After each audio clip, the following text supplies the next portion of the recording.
Are we live? Folks are coming in right now. Awesome. So hello all and welcome to Walk the Talk in YUCCA's third installment of our webinar series. In today's webinar, we will be discussing the road to abolition.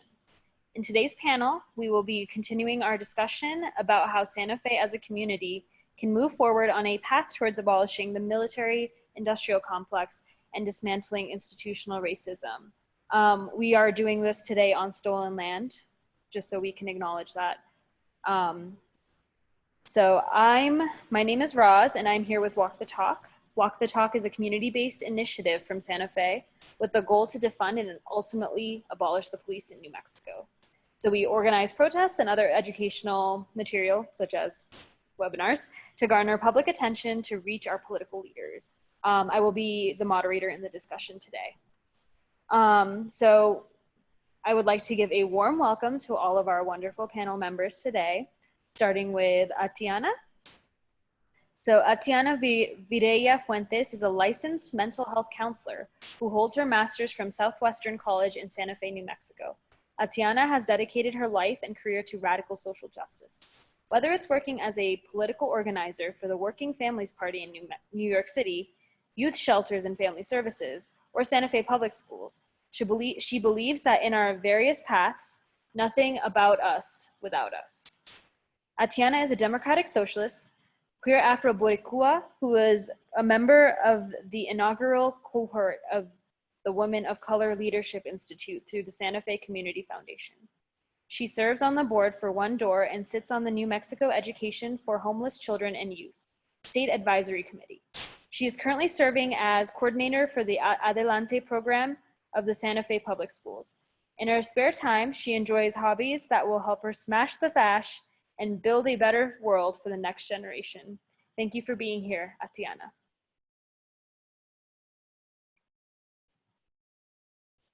So our next panel member is Miguel Acosta. So Miguel Acosta is the co-director of Earth Care, a multi-generational community leadership organization in Santa Fe, where his current focus is propelling Santa Fe Mutual Aid, a collective of organizations that have responded to the COVID-19 pandemic. Miguel brings more than 45 years of experience in advocating for educational opportunities and sustainable community development for underserved populations. He has been the director of El Colegio Sin Fronteras, a principal associate at the Center for Relational Learning, a community health promoter with New Mexico Department of Health, a program developer at University of New Mexico, and has served on the Board of Education of Albuquerque Public Schools. Welcome, Miguel. We also have David Correia, who is an associate professor and chair of the Department of American Studies at the University of New Mexico. He writes and teaches in the areas of environmental politics, violence and its relation to law and property, critical human geography, and political economy.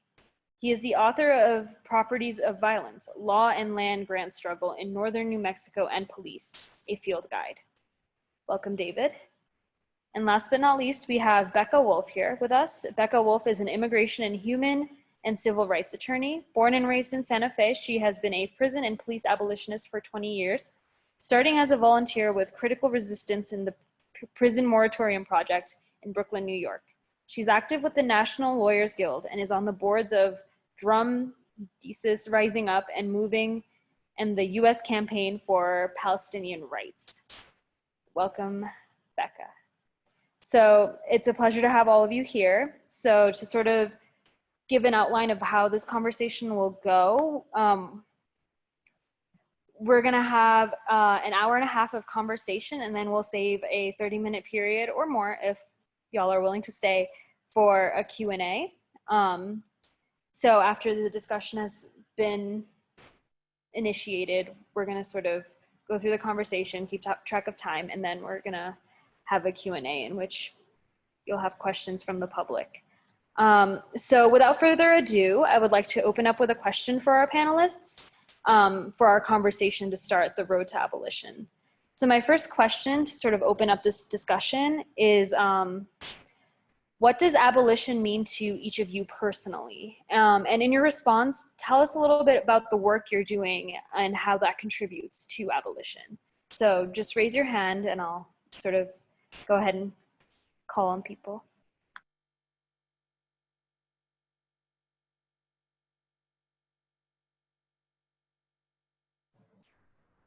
Go ahead, Lyla. All right. So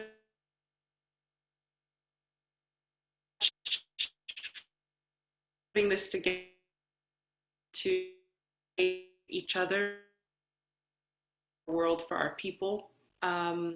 So yat eshik arosh de shidne eshe nanish eje trachi in shlino hafkai dine bashishi ashi de shiche belagana e de chanel akwit ego dine astan in shlin. I see the interpreter having a hard time. But that what I said was Lyla June.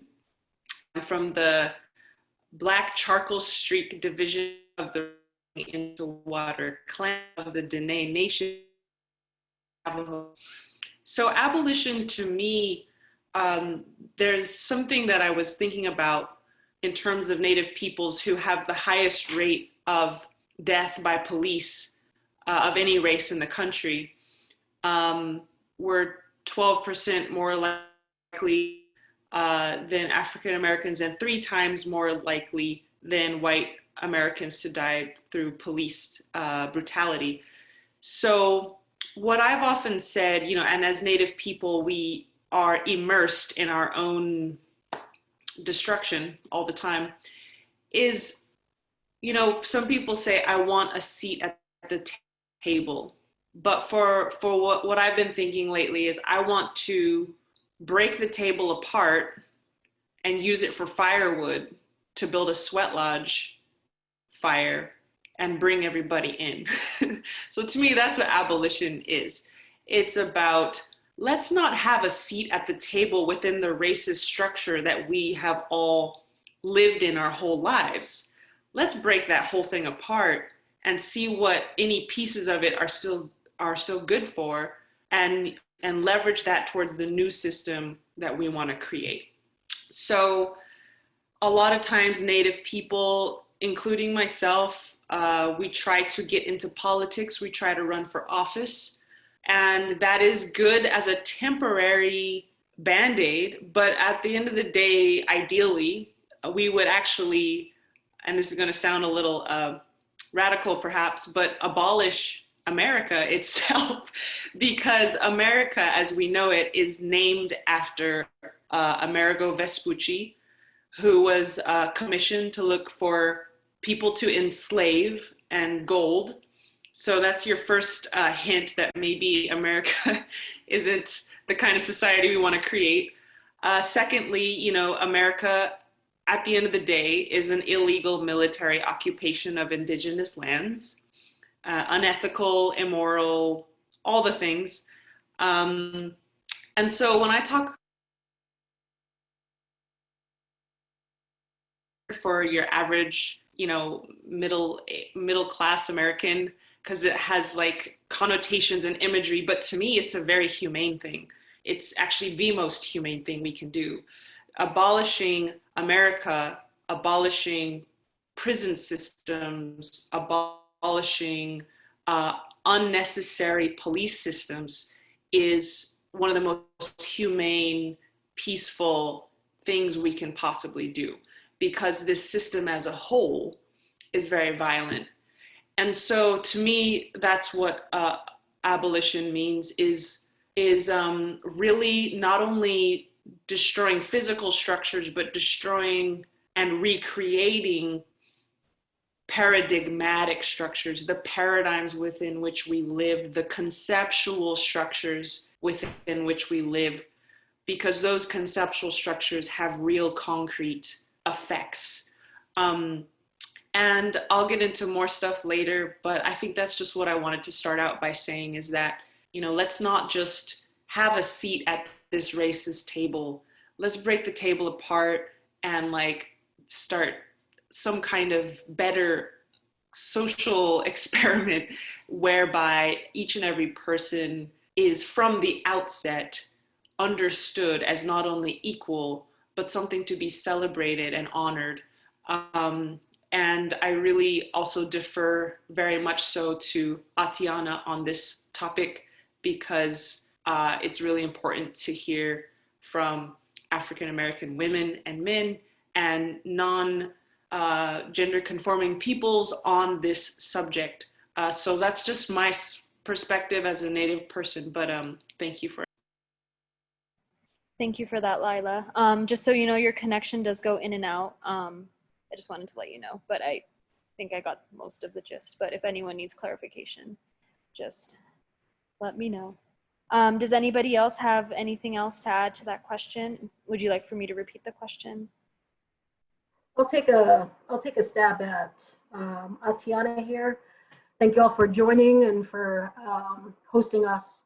It's an important conversation that we're having, and you know, to speak to what abolition looks like for me as a Black Puerto Rican. For me, it looks like freedom from a white supremacist capitalist system that really the police industrial complex is meant to uphold, right?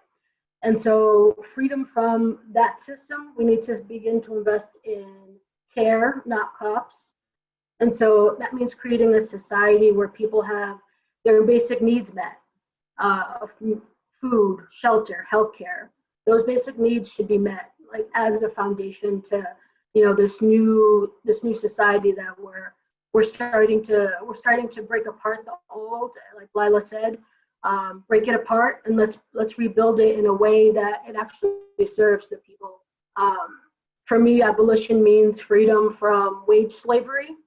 I think that in a country where you have CEOs like Bezos worth $178 billion, I think it's a crime that we have people who make $7.25 an hour. I think that it's a crime when you have the police state committing violence against our people in Portland, Oregon, just most recently, and going back not too long ago to Standing Rock, right, where you have militarized police coming up against peaceful Indigenous brothers and sisters for protecting our water. So that, you know, that abolition work is encompassed for me. It's not just about, yes, we want to abolish the police, we want to defund the police, but we need to put things in place where our people will be uplifted as a result. And I think, you know, folks really are getting wise to that, right? I think that now more than ever, we're getting hip to the fact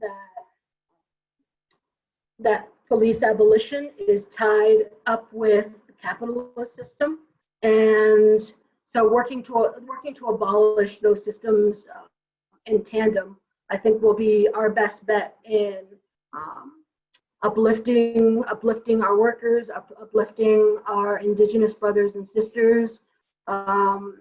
No doubt, like Lyla said, you know, we're all occupying right now stolen land. And so it's important to acknowledge the work that Indigenous organizations have done from the get-go. You know, like folks have said, until we're all free, none of us are free.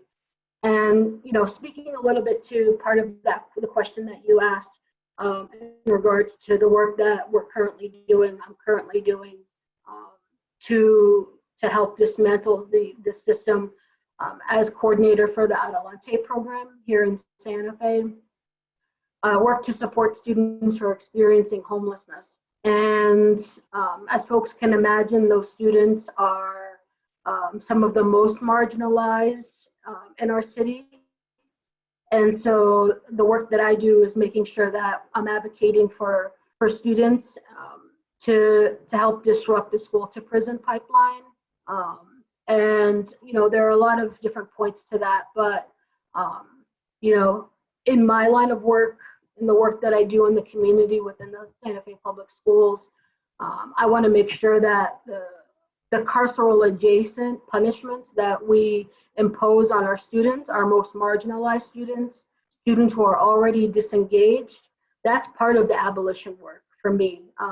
And so, I'm looking forward to hearing what the other panelists have to say. And yeah, I'm excited. I'm excited about what's happening right now, the conversations that are happening, and see how we can keep propelling this movement forward.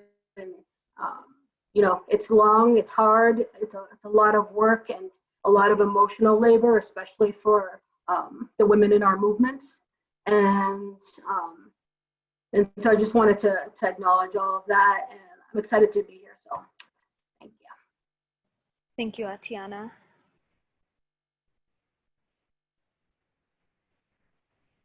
Go ahead, Miguel. Thank you. All righty, thank you, and thank you for having me here. And to everybody that's present, thank you all for being with us and for acknowledging the stolen land that we're sitting on right now. Today, I saw something come through Facebook. Was the anniversary, I think, of the invasion of Puerto Rico, which hasn't ended, right? And it's a good metaphor actually for the abolition work I think that we need to do. The work that I do, or the goals, the abolition work that I try to work on, is on to dismantle the sort of the military-industrial complex here in the United States, which is different than in other advanced capitalist countries. Here, we've got to dismantle also those things that make that possible, right? The things that soften the systems of oppression. And in the fields where we're at, that's primarily sort of the nonprofit industrial complex, right? And the charity industrial complex.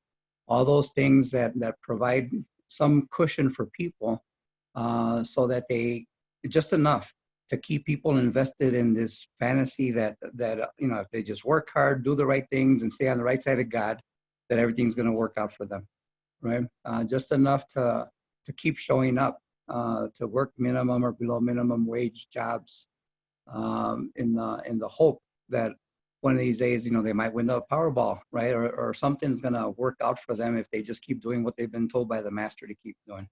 So those systems there, I think, are as evil, even though we see them as helping systems and support system and service providers and all that. But they're doing work that undermines people's possibilities and people's opportunities to be self-sufficient, to be self-directing, to build self-advocacy. It also provides lots of opportunities for overseers, for power brokers, and what we used to call poverty pimps, right? That can get nice, cushy jobs running programs that basically manage poor people, right? And keep them, how did the Pope put it? Being happy slaves, right? The ex-Pope. So that's a sector I think that we have to dismantle if we're going to be able to do broader consciousness building and organizing to be able to dismantle the broader military industrial complex and the whole capitalist occupation of our world.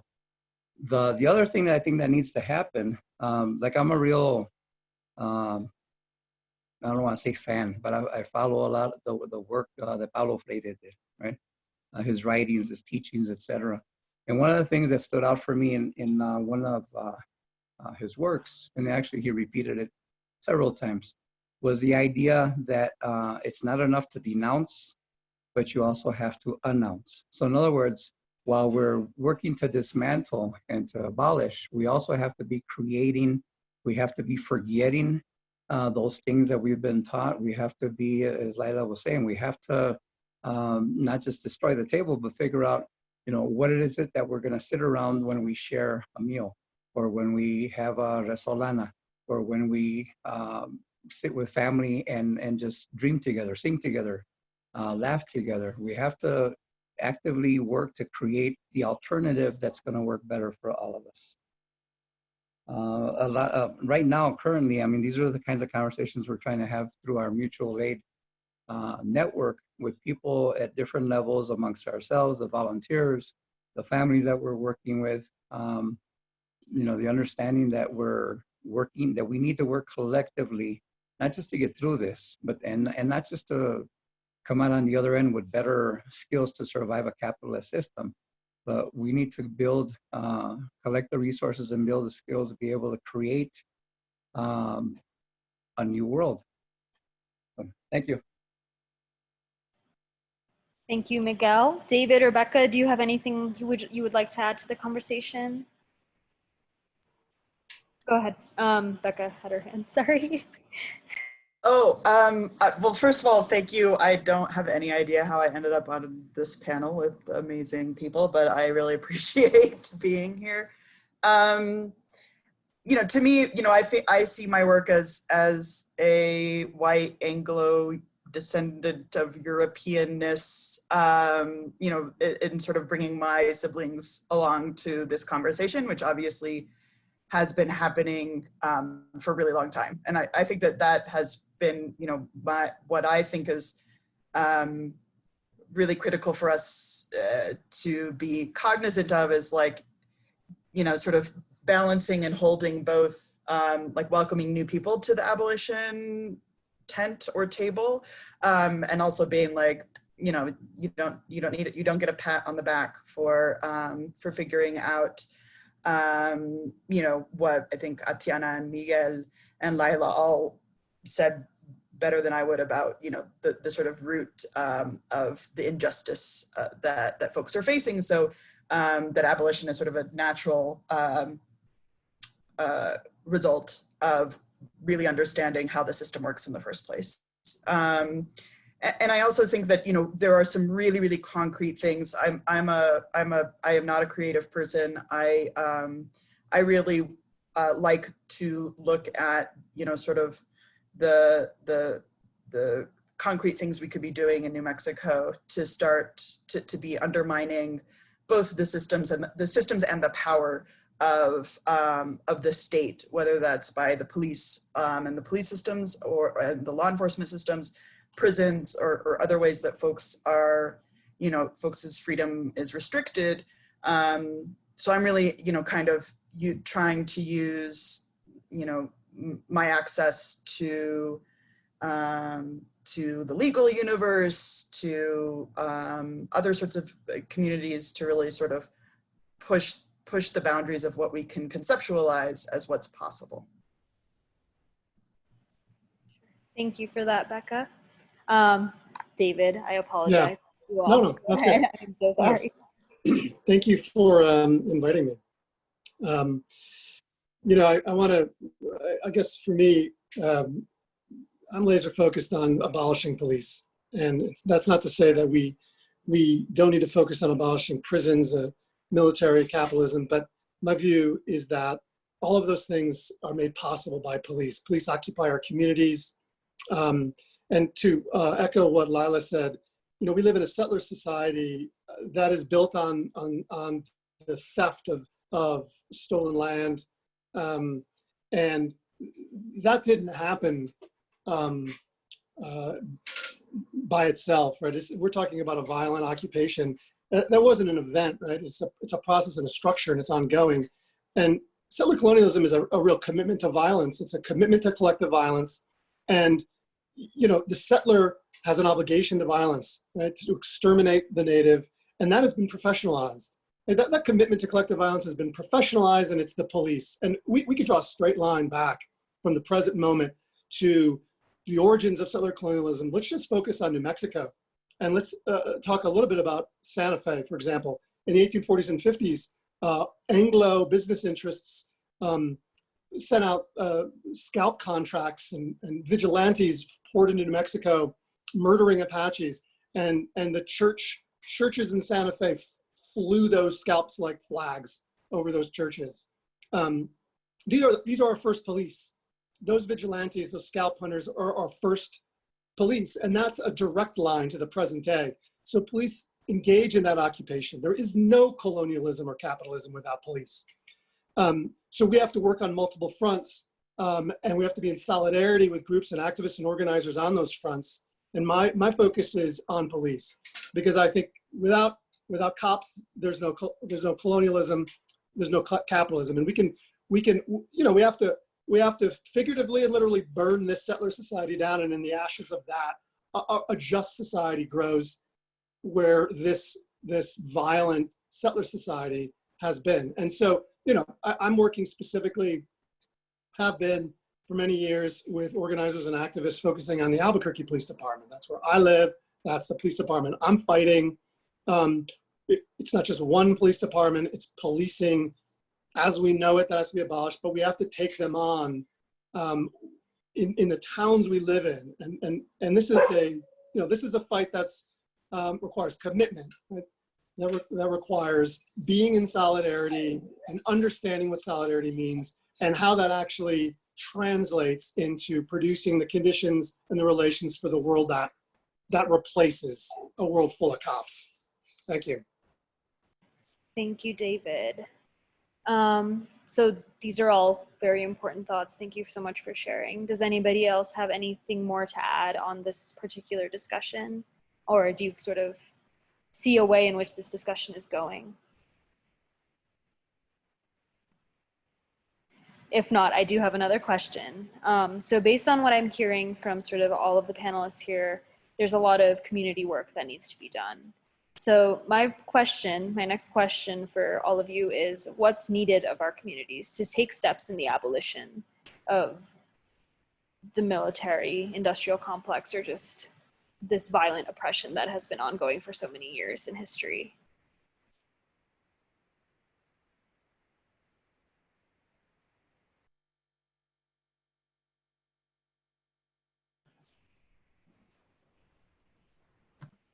Go ahead, Becca. I was like, I'll just blink my mute button. And yeah, I mean, I think that, you know, there are some really, really concrete things that we can and should be doing in New Mexico. And as David said, on a more local level. For me, I mean, I would argue that police and prisons go hand in hand, and while policing in and of itself as a state entity is sort of fed by capitalism, that there's a symbiotic relationship right now. You know, there's some really, I guess, you know, one thing I want to say is the sort of defund the police, the idea that you would sort of, you know, I think that has had a lot of meanings. I mean, anytime you have a person in Congress that is also asking for something that like radical anti-authoritarians are asking for, you gotta think that there's a wide range of meaning in that. But there is some real legitimate work to be done in terms of starving the police. And I think that starving police of resources, starving police of political power, starving police of you know, impunity, all of those things put together is you know, a really good start. And they are all things that that have tangible kind of goals, right? You can work, yes, you can work on how the budget is allocated in a location. You can also do things like try to pass state laws that that lift what's called immunity for police, and you know, so that they can be sued more readily. There's all kinds of creative things that we haven't even thought about in New Mexico, and in some ways, I personally have just been really, you know, think that there are a lot more we can do, that we can even learn just from other communities here in the United States. And the other thing I'll just say is that we also need to learn from how policing or non-policing works in other parts of the world. It's really, you know, we have to begin to sort of examine the fact that the US is actually certainly not an anomaly, but on an extreme of policing and imprisonment that is, you know, sort of on one side of the spectrum from a lot of other places. And, you know, I've lived in communities in other places of the world who didn't have police because they didn't have a local government. And if you know, I mean, like there are lessons to be learned from other places and how those communities act that I think also can empower our communities to really envision, you know, that the sky doesn't fall in when you get rid of policing institutions, and in fact, the opposite can happen. Thank you, Becca.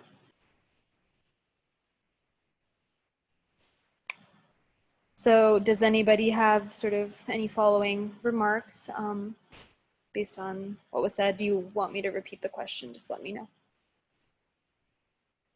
Yeah, can you repeat the question? Sure. So the question currently is what's needed of our communities? So I guess our communities here in New Mexico, in Santa Fe, to take steps in the abolition of the military industrial complex. And I know we've sort of talked a lot about care systems. I've sort of heard that a little bit in each of you and what y'all are saying.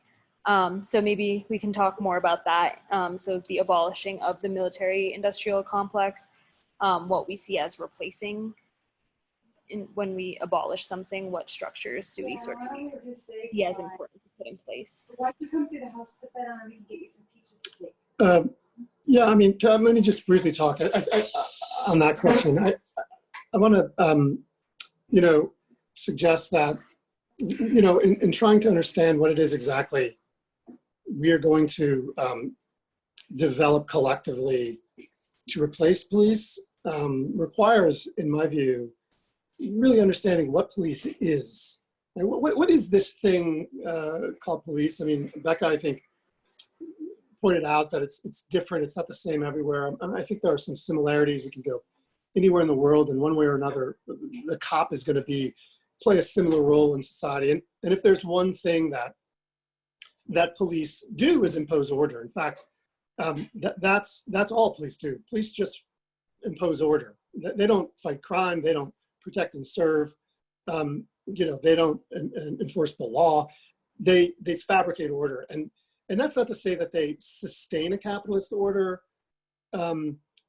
They fabricate it. The relations and conditions that make capitalism possible, and then all of the horrors that follow, are relations and conditions that police secure. So the role of police is to fabricate an order conducive to the accumulation of capital, which we know, of course, from our vantage point, the wealth of this world is built on stolen land and stolen bodies. But for the regular person on the street, that's kind of a bit too theoretical or vague. Let's actually talk. What do police do? I mean, the scale and reach of police is remarkable. And just to give you an example, I mean, one of my comrades in Abolish APD, Ernesto, brilliant researcher, we've been trying to figure out what exactly is the reach of APD into our lives, everyday lives in this community. It's very difficult to get data or any information from APD. They'll go to any length to hide information. They don't even, collect data. They lie on every report they write anyways. But what he found was that in just a 2-week period, they wrote 1,000 traffic citations, 1,000 in Albuquerque. And this doesn't even include the citations that that people acknowledge their guilt of. It was a speeding. If they admitted to speeding, or they admitted to whatever it was that the cop pulled them over for. This doesn't even include the citations or the pullovers by the Mexico State Police or Bernalillo County Sheriff's deputies. 1,000. And so, one of the things that abolitionists that I listen to, Ruthie Wilson Gilmore, Rachel Hertzing, Alex Vitale, point out is we have to reduce the contact police have in our community, with the people in our community. Just traffic tickets alone. These are just cops in cruisers, not on bikes, not walking. 1,000 in a 2-week period. They're reaching deeply into our lives and in our communities, confronting our neighbors, confronting our relatives, day after day, time after time. We have to reduce that. So the things we need to do is you have to absolutely, to follow the advice of Miriam Kaba, the abolitionist, support every single proposal that reduces the size, scale, and scope of police. Support every proposal that takes money from police and sends it to non-police agencies.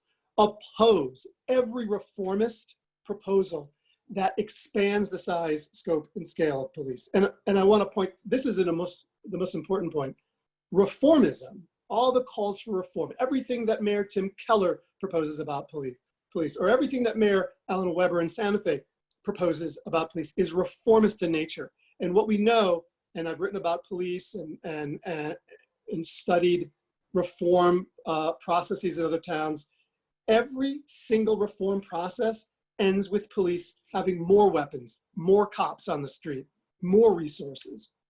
Because reform is not about cops, reform is about you and me. Reform is about shoring up cop legitimacy. The problem police and their allies, police reformists, find in moments of crisis like this is our lack of faith in police. And so reformism is about us. Reformism is about shoring up their legitimacy so that they can expand their scope and scale. So the most current proposal that we must oppose is Tim Keller's proposal to create this public safety administration agency in Albuquerque that will take up some of the roles of police. This would be a great idea if it cut the police budget and sent that money to that agency. To leave that police budget alone is to actually expand the capacity for APD into more lives, into our community more deeply, embed it more deeply. Right? So we have to oppose those things, in an absolute sort of principled way that points out how expansive the police project has become in this sort of reformist period. The Albuquerque Police Department is larger today than when the DOJ came to town. Keller wants to make it larger. This is reformism, and we have to oppose that. Thank you, David. Miguel, go ahead. Yeah, and I did want to make one comment. Thank you, David, for that. And it's related to the point I want to make, which is about how we need to create and reclaim our own knowledge and our own wisdom. Part of the debate with the police budget, for example, up here in Santa Fe with Mayor Weber, with his proposed budget, when they're talking about the police budget, the argument that the chief was making was that if they were going to take some of those resources and use them for mental health professionals to be able to respond, that was fine as long as it didn't cut the number of police. And in fact, they had these 23 openings, I think, and these were all necessary to maintain the safety levels that we've agreed to.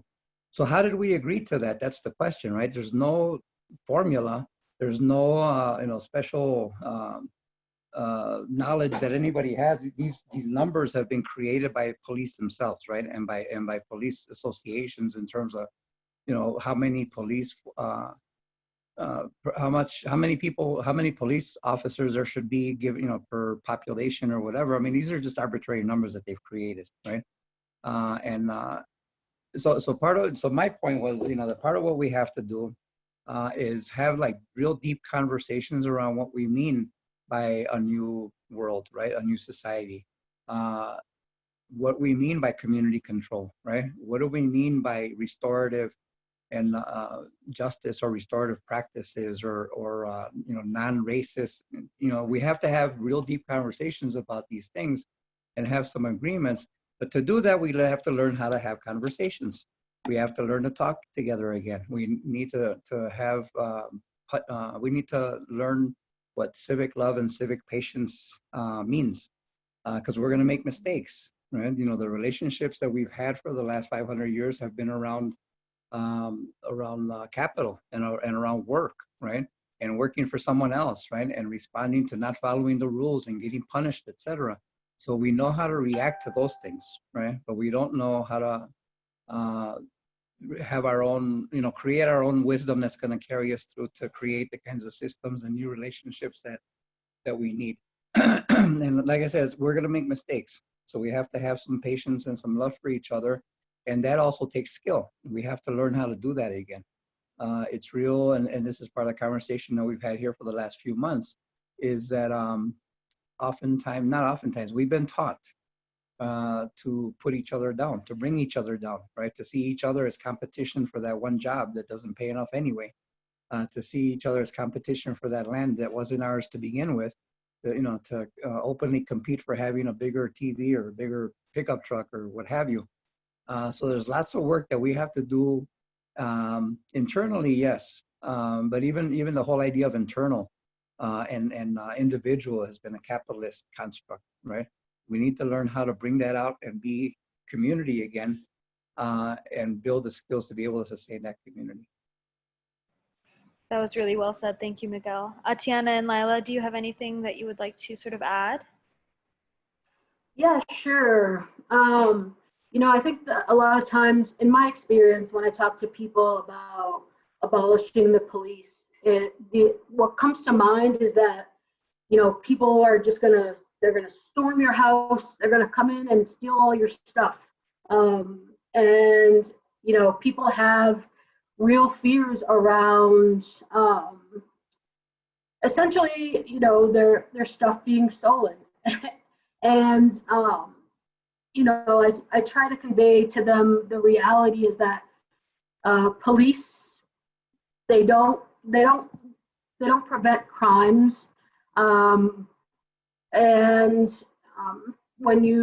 if you call the police, we just had that incident here in Santa Fe at India Palace, where the restaurant was vandalized, and it took the police 3 hours to show up to the scene of the crime. The police, they don't prevent crime, and so if your fear is that you're going to see a spike in these economic crimes, right? Then we need to start addressing the issues that cause people to want to commit burglary. If you're looking at wanting to prevent crime, you stop investing in police and start investing in rehab facilities. You start investing in child care centers so that people can have a safe place to leave their children and go to work. I hear all the fear that comes up, and I think that we've been conditioned to fear each other. In our communities, we've been conditioned to fear Black and brown people, poor people. We've been conditioned to fear each other, and and have this illusion that the police are gonna save us. And the last person that I'm gonna call if I need help is the police. I'm not gonna put myself in danger, my family in danger, my friends in danger. I'm just not gonna do it. I don't feel safe. If you're privileged enough to feel safe and calling the police to a situation, then congratulations. But recognize that privilege, right? That you have in feeling safe and calling the police. We need to find other solutions to the things that are happening in our communities that some would like to say that police are responsible for. They show up after the incident has already happened. I'm sure maybe David could speak to this, but what's the success rate of police solving crimes?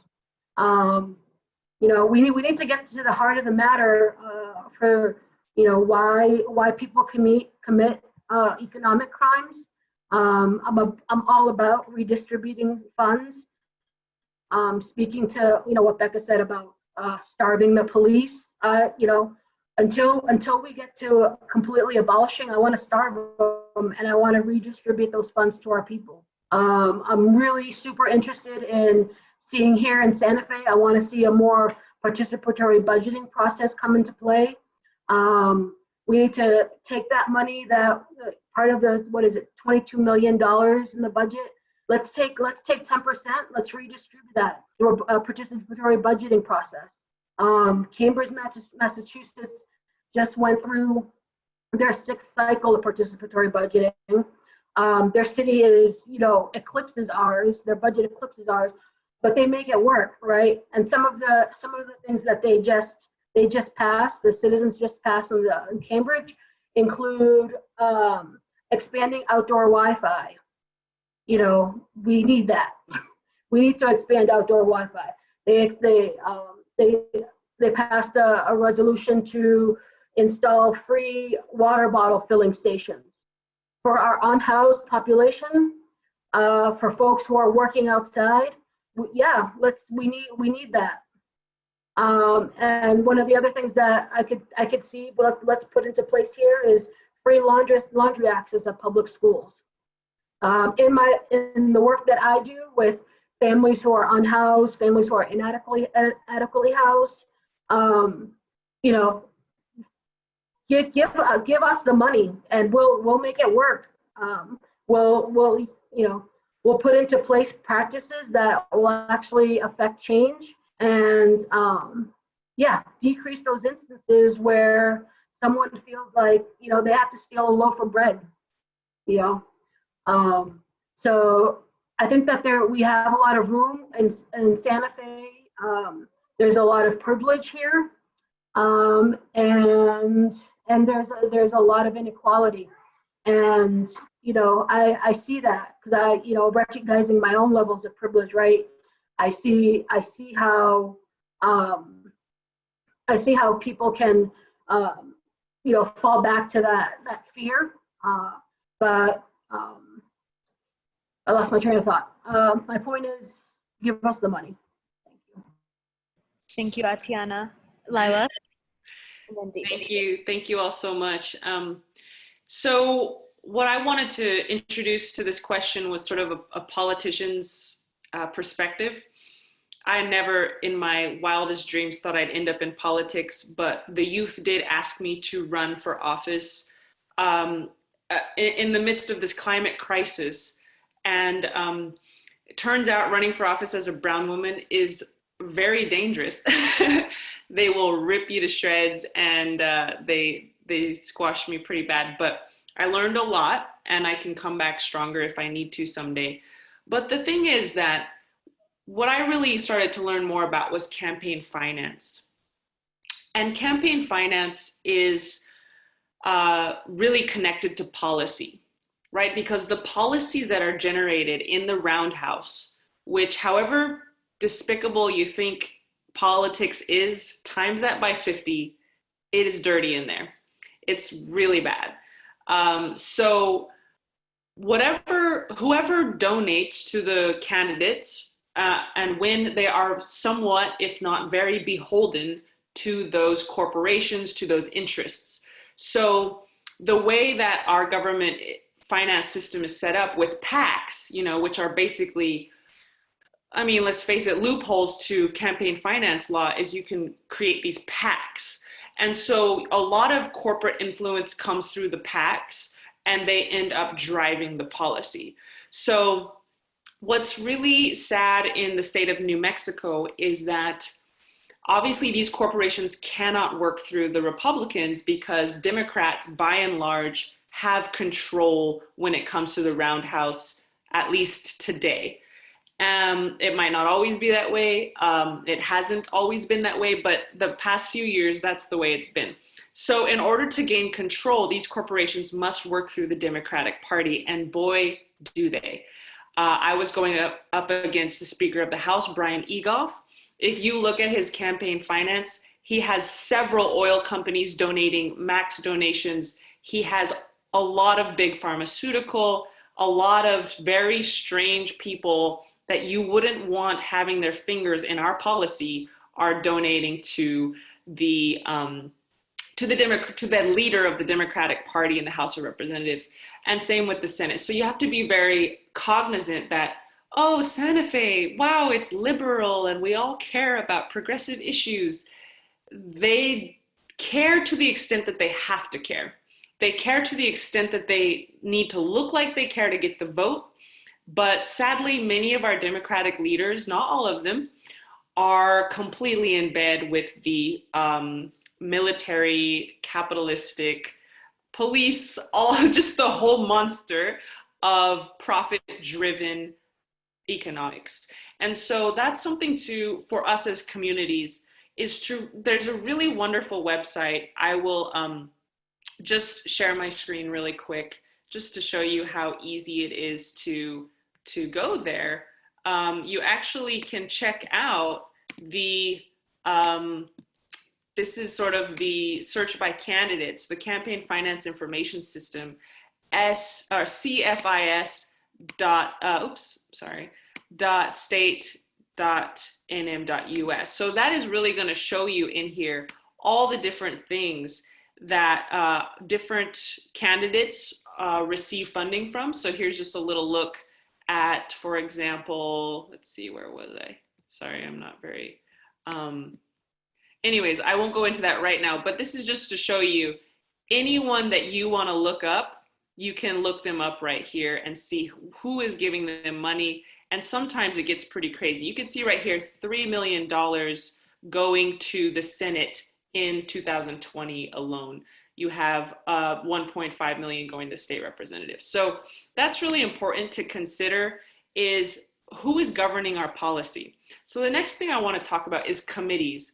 Obviously within the New Mexico State Legislature, you have your House committees and your Senate committees. So I'll share my screen again just to show, what those look like. We have, let's see here, standing committees. So this is a look at the House committees over here. And these are very powerful committees who make really massive decisions that affect all of us. And over here you have your Senate committees, right? So I think it's hilarious how elections and Indian affairs are just put into the same committee. Just put the Indians somewhere. Anyways, so if you look here, you want to take a look at this finance committee, right? Because this is where a lot of important things go down. You want to look at who is on there. You want to pressure them. You want to make sure that they know that you're watching, because they have the benefit of the fact that a lot of us are not watching, and they can do a lot of crazy things. You have this taxation and revenue. This is an incredibly important committee, right? Because this is where our tax dollars get spent. And guess who's leading it up but Mr. Egoff himself? Sorry, I obviously don't appreciate his policies whatsoever. But so this is sort of a target for us as a community, is to understand who is on this. And just because there's a lot of D's here that say Democrat does not mean that they're making the right decisions whatsoever. I think we get a little bit more peace of mind knowing there's a Democrat as a president as opposed to a Republican or what have you, in terms of taking care of everyone, not just the upper class and the upper race as we have created it in this paradigm. But really understanding that even Democrats are making incredible compromises of our health and our justice within our communities. And so just to kind of bring that down to earth, what can we as communities do? I think really targeting that taxation and revenue committee, seeing where those dollars are going, seeing how we can actually influence them. And that's sort of talking about police funding and things like that. But even zooming out larger, just elections in general and politics in general, the more of us who can get involved in that and protect each other, right? Because me as a brown woman, I went in, I was so starry-eyed and idealistic, and they just pulled out the big guns on me.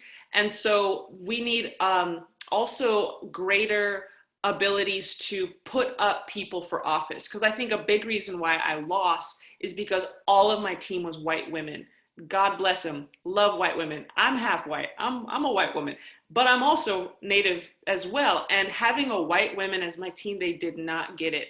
And 90% of them threw me under the bus. And it was a really sad situation. So we need to have not just more people of color running for office, but more structures of color to help them run for office. And so I think we really need to be in a position where we are getting involved in politics in a way that is supported, and really creating those support structures before we throw up candidates. But also we need to throw up those candidates. We need to throw up people. I mean, there's been a lot of success stories this last primary with incredible candidates getting in who are actually of the people who actually do care, and that's few and far between, and that needs to be increased. So that's just a little political side of things, of how are we actually going to get our hands into policy and change it from that perspective. Thank you, Lyla June. So really quickly, I know David had wanted to speak to Attiana's question about police. Yeah, that's a great point, and I do want to respond to that. I think we have to focus in on this, because I mean, police have positioned themselves as the only alternative. And so the idea, well, what will we do without police? Who will solve this problem? Who will protect us? Let's, you know, when people say that to you, ask them, well, has police ever helped? Have they ever helped you? Have they ever resolved any problem? But let me just briefly go through this a little bit. There's 4 ways that police solve crimes, right? And none of them have to do with police. One is eyewitnesses, they solve crimes. One would be confidential informants, otherwise known as snitches, they solve crime. One would be forcing false confessions by lying to people when they're interrogating them. That's one way that police solve crimes. And the last one is lying under oath. Police lie under oath. They even have a name for it. NYPD officers coined the term test-a-lying. They will lie under oath to get a conviction. They will lie to you in an interrogation room to get a false confession. They will lie to a judge to get a warrant based on an imaginary confidential informant. There is no such thing as deterrence. When cops talk about deterrence, this is a euphemism for intimidation. So there is no deterrence. Police do not solve crimes. Crime scene investigation is pseudoscience.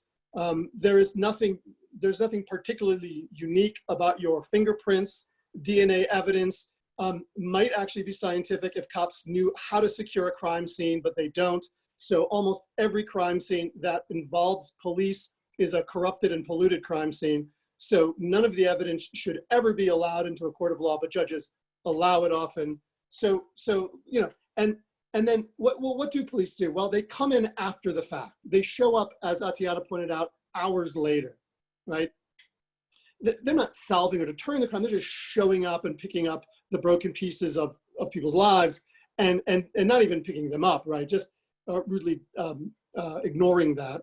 You know, so we simply cannot trust police as an institution, no matter who you are, to provide any meaningful protection. Our community is our protection through the sort of work of people like Miguel, developing ways for us to develop mutual aids among ourselves. That provides protection. That's real protection. And you know, people have real fears and concerns about their personal safety.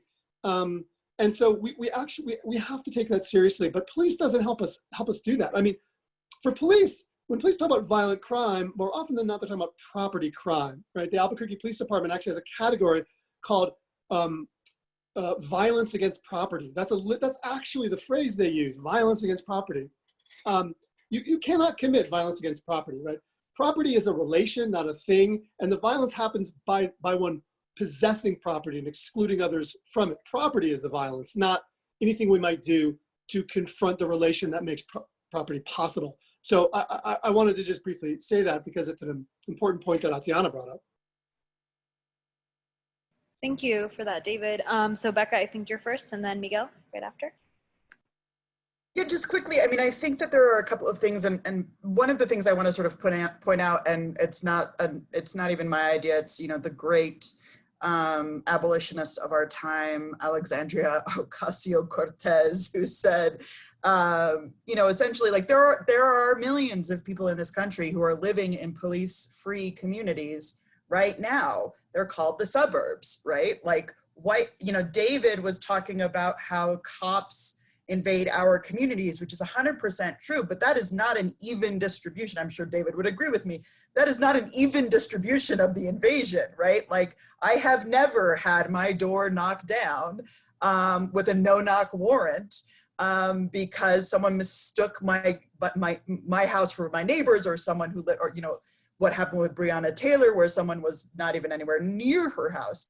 You know, these policing policies don't happen just because of capital. They intersect with white supremacy and racism, but I think it's, and class, right? I mean, if you also look at the policing in rural parts of the country that are rural white communities, those are also heavily policed and heavily imprisoned. But I think that it's really, like, I think that it's important to understand that for us, when you know, I really appreciate David saying, like, we need to understand what cops do, right? Yes, cops respond to a crime potentially, maybe, after it happened.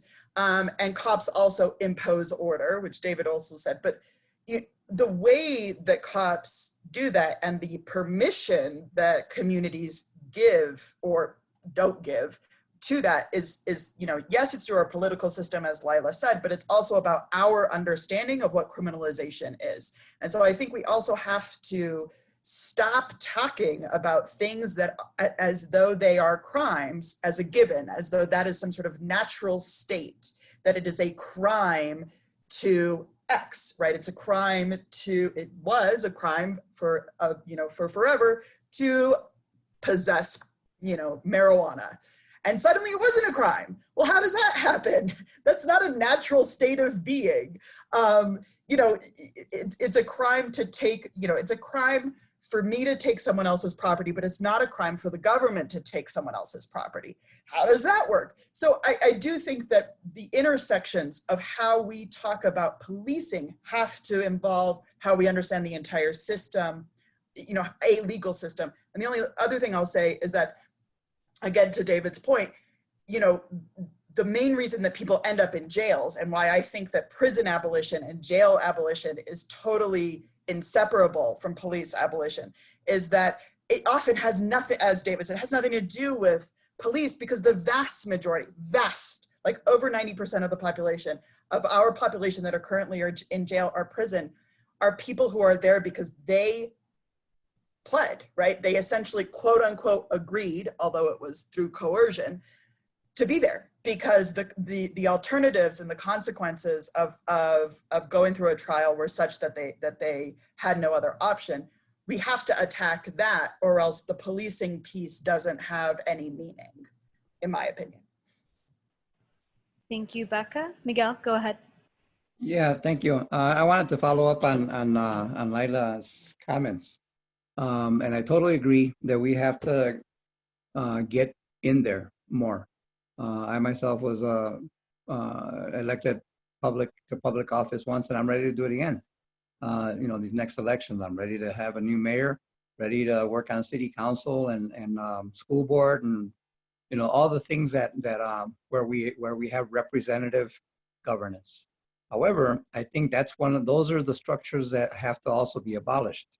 The whole notion of representative governance is based on the notion of mistrust, right? And it's based on the notion of people are too busy and too dumb to take care of, you know, the issues of governance, and you got to leave it to, you know, elect somebody smarter than you so they can go and take care of you. All those are falsehoods, and all those are set in place to support the economic structures that we have in place.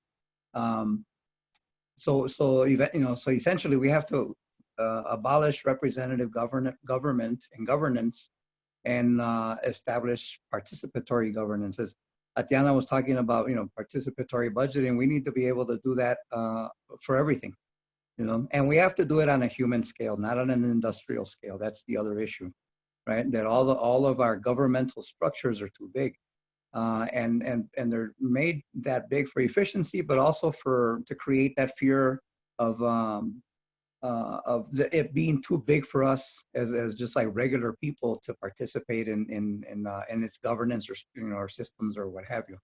So we need to, and this goes hand in hand with building sort of the civic infrastructure, right? The knowledge that we need to work together and collectively to have strong and healthy and sustainable and just neighborhoods and communities and you know, villages and what have you. We you know, those are things that we will need to learn, is how to govern collectively. Thank you for that. Any additional thoughts?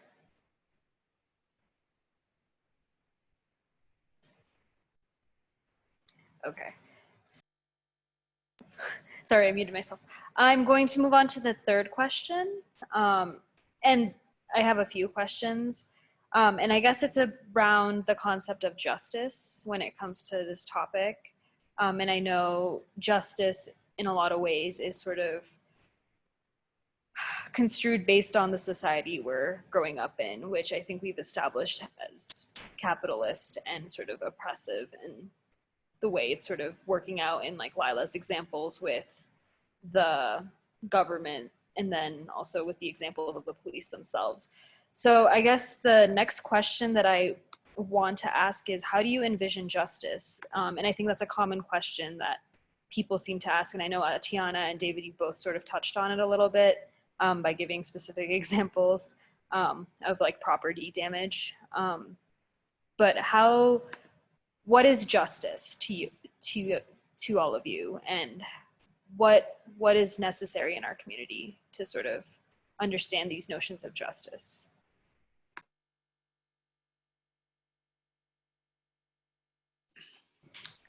I might jump in there. Justice, from my experience, which is limited, right? I'm pretty young. I should probably ask my elders this question, but what I have noticed is that when you are born into water, not only do you not see the water in which you swim, but you take it for granted so deeply that you almost start to have a sentimental connection with it. And I think we're seeing this throughout the United States, where the suggestion that we would take down a statue that glorifies the behavior of racism, conquest, destruction of entire indigenous civilizations, the idea of taking that statue down becomes deeply offensive for certain groups of people who have been not just indoctrinated into a narrative, but that narrative has become almost like an heirloom.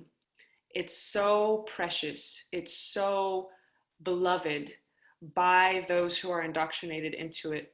And I think that actually touches more on child psychology than anything. Because all of us as children, especially in the ages of 0 to 3 years old, are hardwired to turn whatever is going on around us into love. And that's how we can manage to turn abuse into love. Like, for instance, you might say, well, I endure abuse because that shows that I'm proving my love to my father or my mother, etc. So we find creative ways to turn the abuse into love to survive the abuse. We rose tint it. And so what you have is this very sentimental connection to abuse itself. And so what we are asking people to do right now in this country is actually quite a big ask, because we're asking them to completely revise the structures and understandings of normalcy that they grew up with, the structures and understandings of righteousness that they grew up with, and the structures and understandings of justice itself.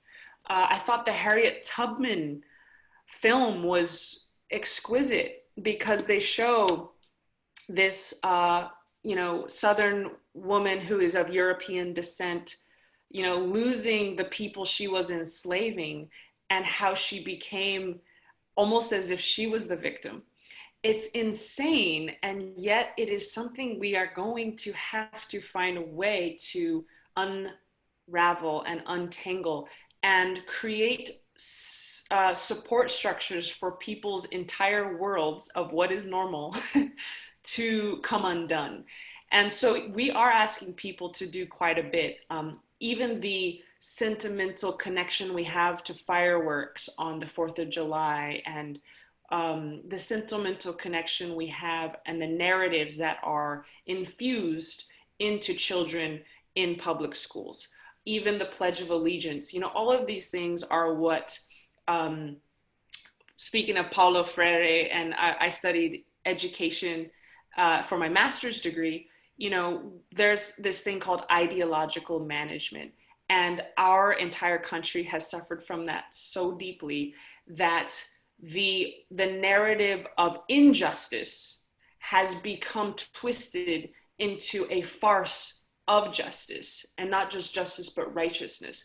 And so what we are asking people to do is actually a very deep psychological process of denormalizing abuse, denormalizing white supremacy, denormalizing colonization, and denormalizing empire. We are swimming in empire, and very few of us ever come to that realization. And so helping each other do that is what we can and must continue to do. Thank you, Lyla. So I'm just going to take a second to sort of pause so we can have our interpreters sort of switch. So thank you, Lena, for all of your help. We're going to be having our next interpreter, Alyssa, on the screen just so we can smoothly transition.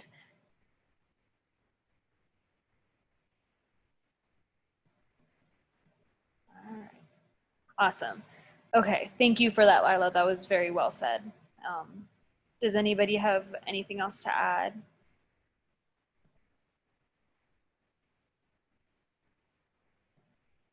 Go ahead, Miguel. I was going to raise my hand, right? Yes, thank you, Lyla. Now, she should be Speaker of the House. I mean, don't we all agree? She'd bring down the House for sure. I think part of the difficulty in answering or approaching that question is the whole confusion around justice, right? And how like Lyla was saying, how it's used and abused and misused in terms of a concept, but also because justice in this empire, in this society, is very much tied to retribution, right? It's punishment, right? Because we live in an unjust system, right? And that's sort of an acknowledgement by the system itself that it's unjust. So somehow we have to have a justice system so that when things are taken from one or never, it's never about, somebody getting too much, but it's, but if somebody loses something, right? There's a system of justice to sort of have retribution, right? Punishment or repayment or what have you. And a lot of it is around property, like David was saying. I did a lot of work, and I've done a lot of work in restorative practices and restorative justice. And it's interesting how difficult it is to have those conversations with folks. When you do restorative justice circles, people walk in as, they want revenge, right? They want punishment. They want, it's like the ideological management that Lyla was mentioning. We're so connected to, to this system that it's hard to get our brains detached, right? It's like we're all part of I'm a Trekkie, right? So, we're all part of the collective, right? And this group think that keeps us from being able to be collectively who we can be.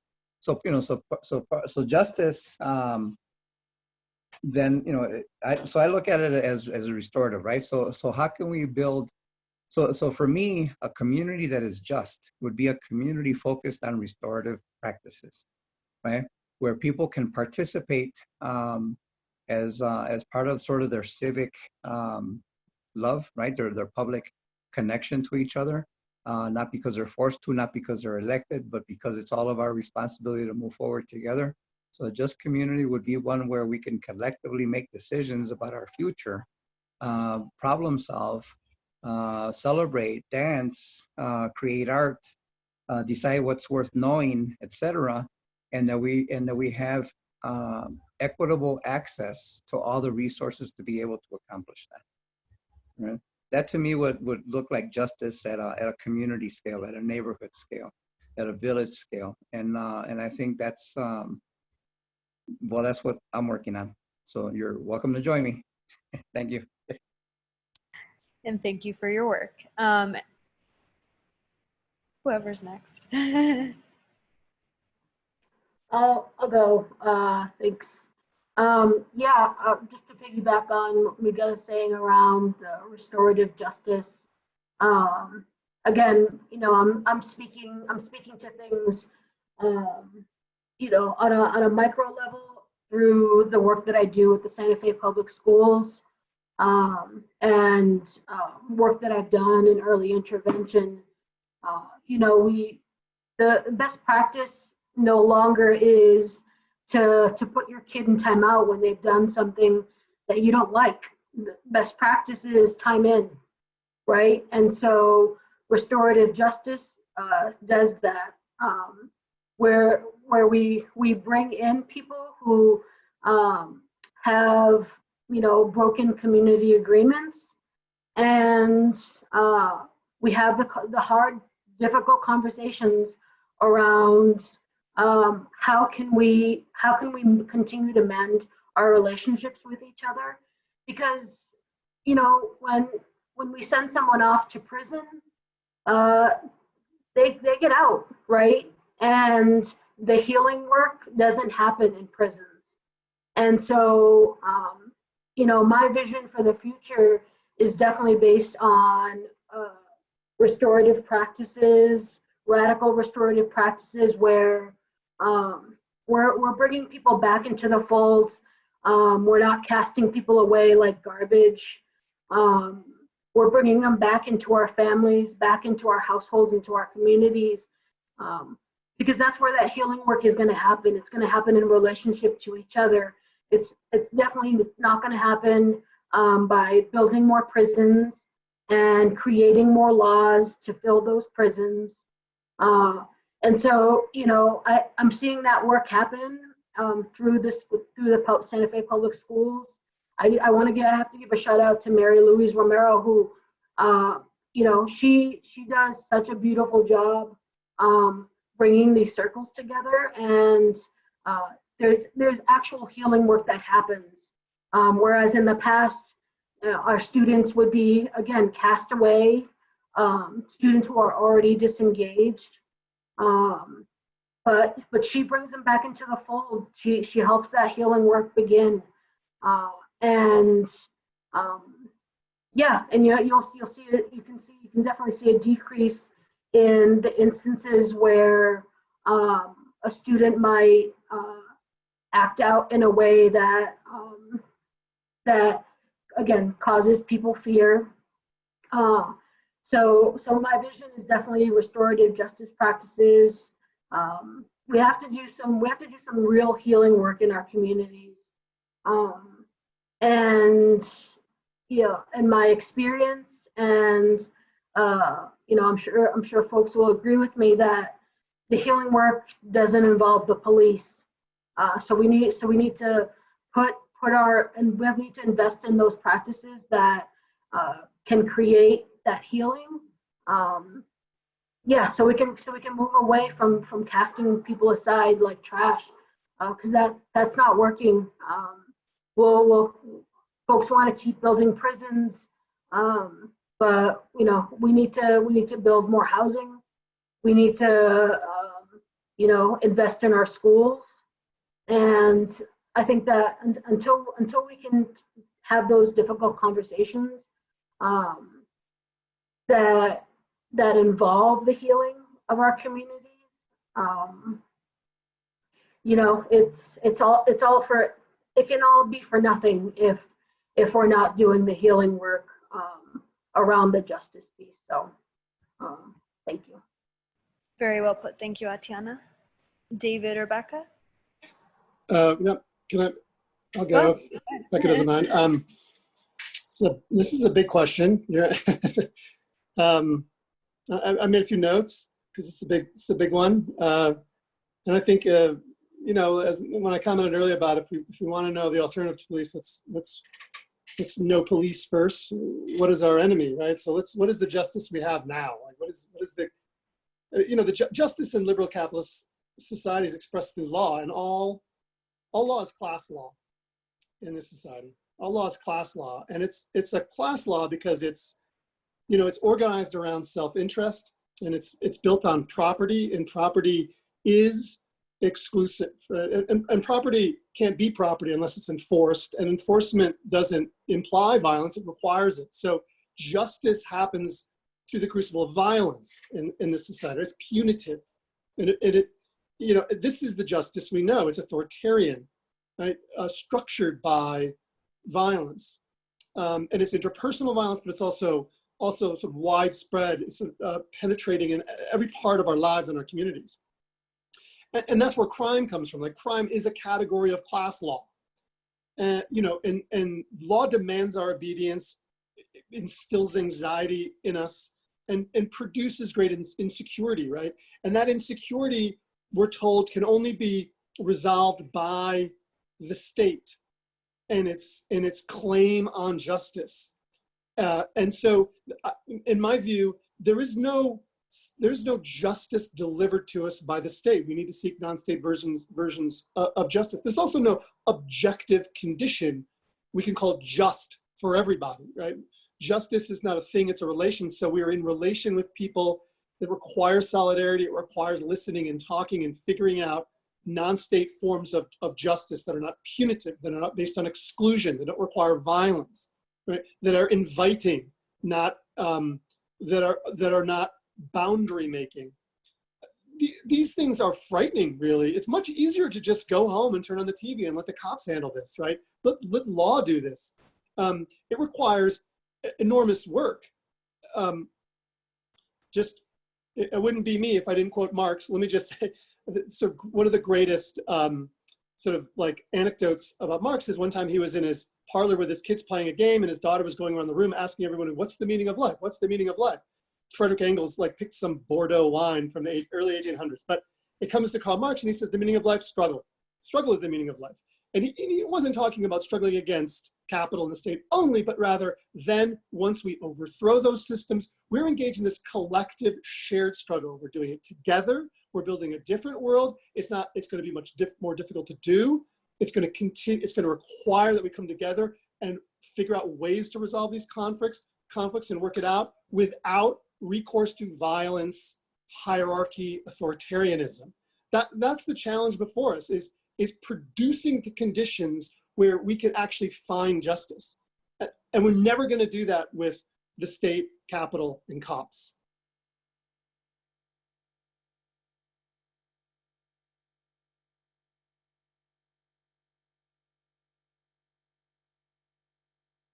Thank you, David. Becca, do you have anything to add before we move on to our Q&A? No, let's go to Q&A. All right, I love it. Here for the people. Anybody else have anything to add? I just want to make sure that everybody is fully heard and. Well, maybe one thing I'll just add is that I think what I was saying about denormalizing empire, that's sort of like that's sort of, to me, has always been the obstacle to justice, is the people who protect injustice, and sort of looking at that structure. But I also think when you were going into the conversation of restorative justice, as Diné people, and not just Diné people, but a lot of indigenous communities across Turtle Island, as we call it, instead of America, they have actually a lot of different social technologies for conflict resolution. I know that Diné people have the peacemaking process. It's actually a very old process that we would use when two families were having an issue. And so that is something we can look to and reinstate. There's also, as you know, the Haudenosaunee, as you may know, the Haudenosaunee Confederacy, or the Iroquois Confederacy. I have a friend who's from one of those communities. She's from Akwesasne, and she said that her mom is so adept at their peacemaking process that she can turn any enemy into a friend if you give her enough time. And I just thought that was so interesting. And I still haven't delved into that process much, but I think that it would be good for us to remember that, to not be stuck in this Eurocentric paradigm of what justice could be, but also remember the folks whose lands we're standing on oftentimes still have these processes intact. Many of them have been destroyed, of course, but some of them are intact, and it would behoove us to take a look at those. Thank you, Lyla, for that. Thank you, all of you. Y'all are great. Thank you so much. So we're going to be moving on to the Q&A, and I do have a question. Lyla, this particular question is directed specifically to you, and it's from an anonymous viewer. The question is, and it specifies, if you are willing to share, in what ways did white women throw you under the bus? What specific behaviors? It is important for others of us to be able to recognize these behaviors and call them into question. Sure, and of course I can't be too specific here, but I can say generally speaking what happened. So one of the things I think I saw the most was me being more of a tool than a human being. And that happens a lot. I think Malcolm X talked about this, how every time he was aligning himself with white folks, and of course it's not always, but this was just what he ran into often, they were always in a leadership position. And he called this specific group like liberals. At that time he was using that term. And he said that there was always collaboration and partnerships, but only if they were in the leadership position at the top of some imagined hierarchy. Sorry, my dog has an imagined hierarchy too. He's trying to overcome some small dog probably. I think also what I saw running for office was a lack of solidarity, where when things became more profitable or more easy for them, they would take the easy route out. And I think that is something I experienced. And I also experienced, yeah, that's the two things. Is one is I was a tool instead of a human. So as soon as I was not useful to them anymore, drop me, right? So I think that permeates politics in general, this idea that there's a lack of humanity in that realm already. So, but then times that by a certain factor when you're working with a woman of color, because in this imagined hierarchy that runs through us all to some extent or another, there is Native people are just at the bottom. We were considered subhuman until very recently. And of course, our African American brothers and sisters were considered subhuman when we were not. We were absolutely human, obviously. And so we are still arising out of that very misguided understanding. So that plays into it. So that's the main thing, is like, see people as human beings, see them as people with complex histories. And also, of course, what Native woman in this country has not had a very challenging past? I do not have a perfect past. I never pretended that I did. I started doing drugs when I was 11 years old, or should I say people started drugging me when I was 11 years old. So when people of color run for office, we don't always have the rosy upbringing that people would like us to have. Not to say white folks have plenty of hardcore childhoods too, but it's really hard to find a Native woman who hasn't had some kind of strange upbringing that has led to a lot of trauma. And so that was another thing, is not understanding. I feel like a lot of white women didn't understand the cultural context in which I was raised. So sorry if I'm talking too much, but that's the best way I can answer that right now. Thank you, Lyla, for sharing that. So I'm just gonna give a second because we're gonna switch interpreters again.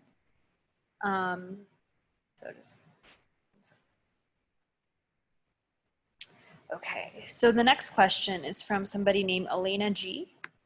The American system is violent from the core. Every citizen can be armed. Though I completely agree that we need to redefine police and abolish what is in place right now, the rape and crime and driving rage are daily realities for Americans.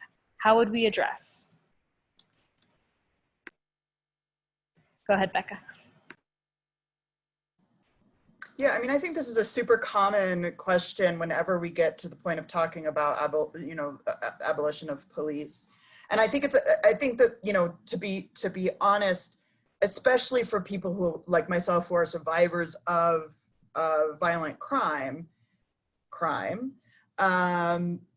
it's easier said than done. It's really easy to say, well, you just create community responses, or you say, well, cops aren't that helpful anyway.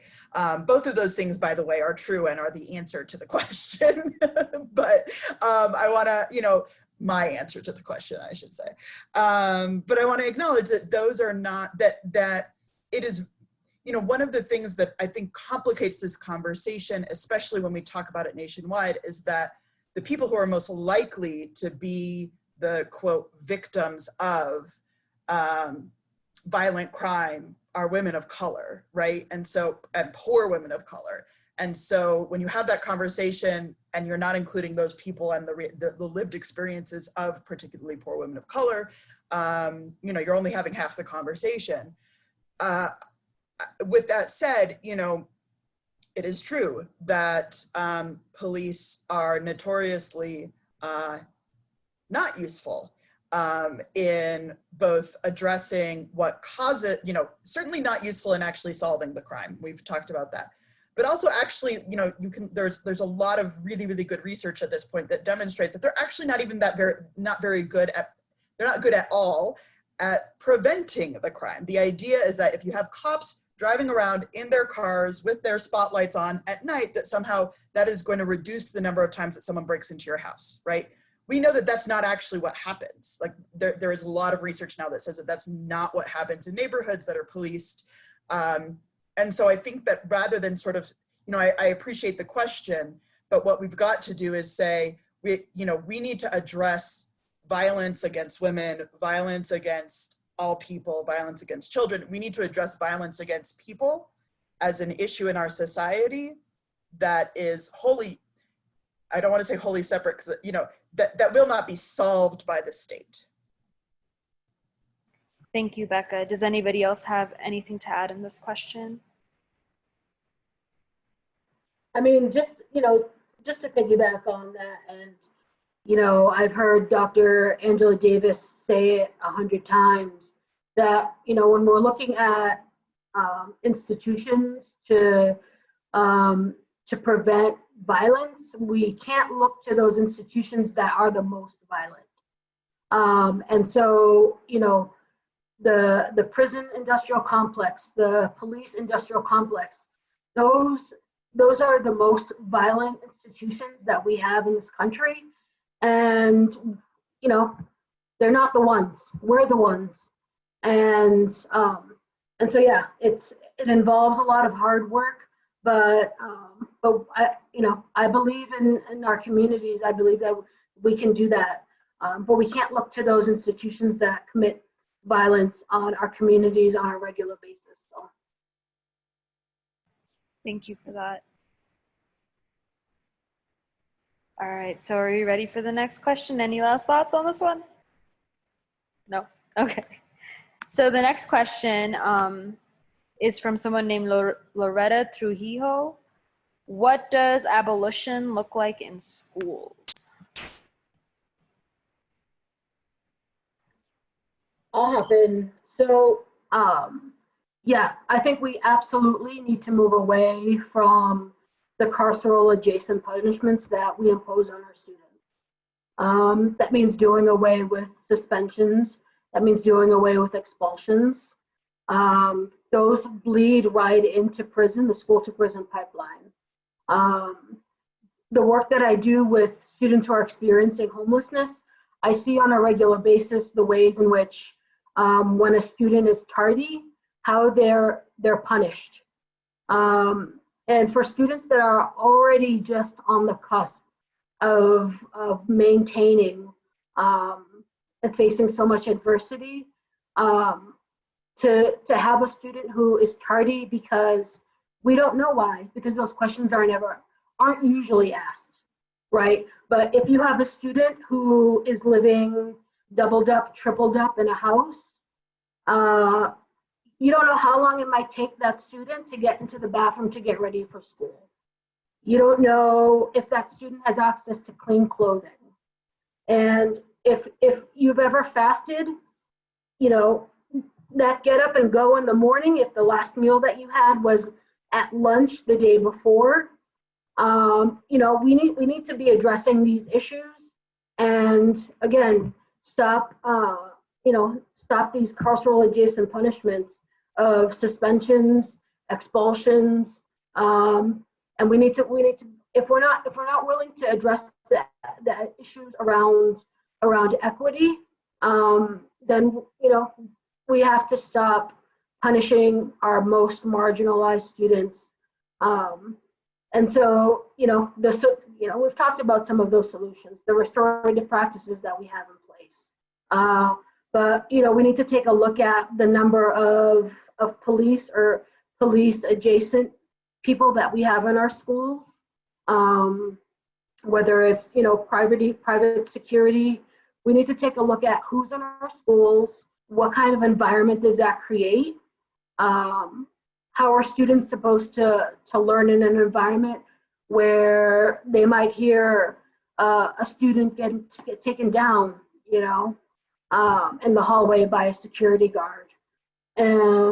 So definitely we need to take, those are, some things that I believe that the current leadership would be amenable to.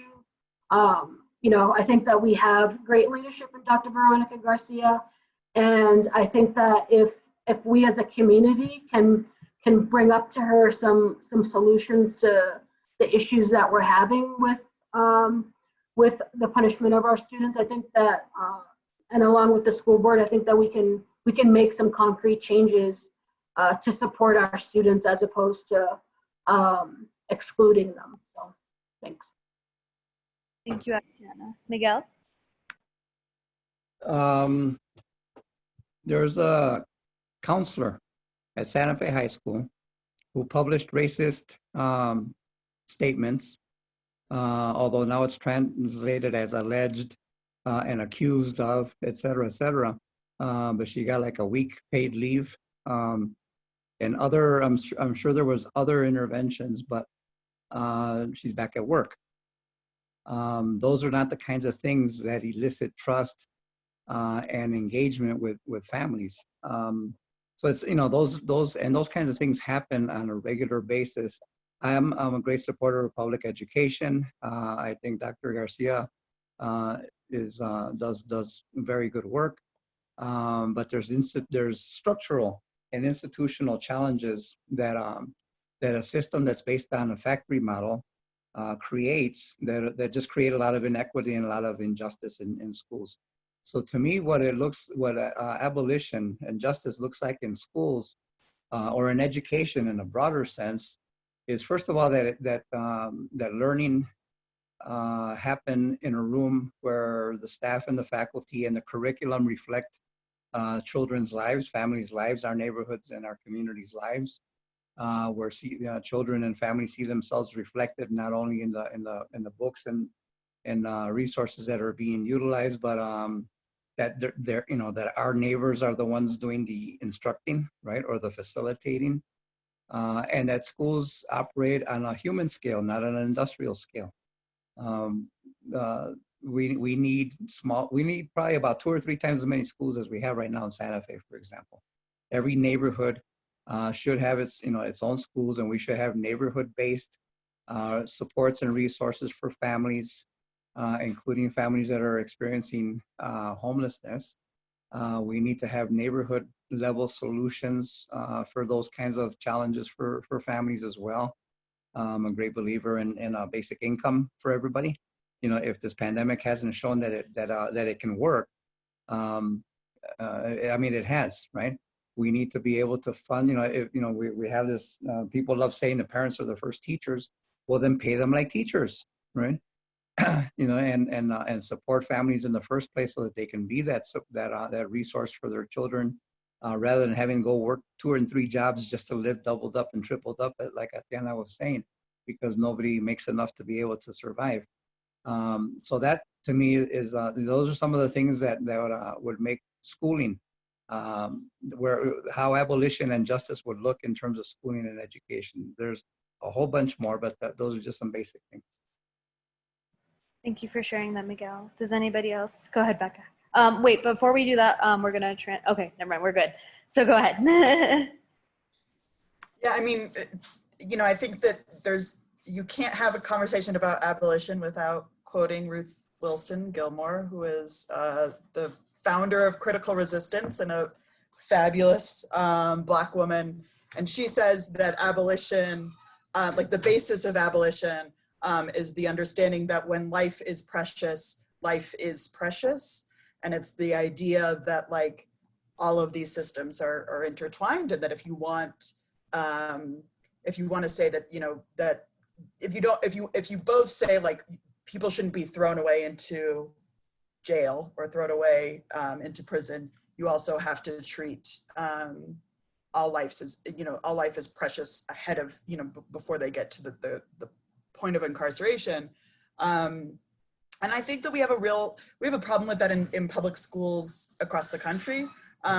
We certainly have a problem with that in public schools in Santa Fe. And I will just, you know, sort of echo what Miguel said. You know, my experience with the public school as a parent of a public school, and I went to Santa Fe public schools, you know, is that we have some of the most segregated schools in the state. We have some of the most, you know, we have a profound lack of equity amongst schools. And even in the schools that are, you know, supposedly, you know, trying to be reflective of their student population, we have administrators and people like the counselor that Miguel, you know, mentioned, that just do not embody that, you know, sort of understanding that every student is precious. And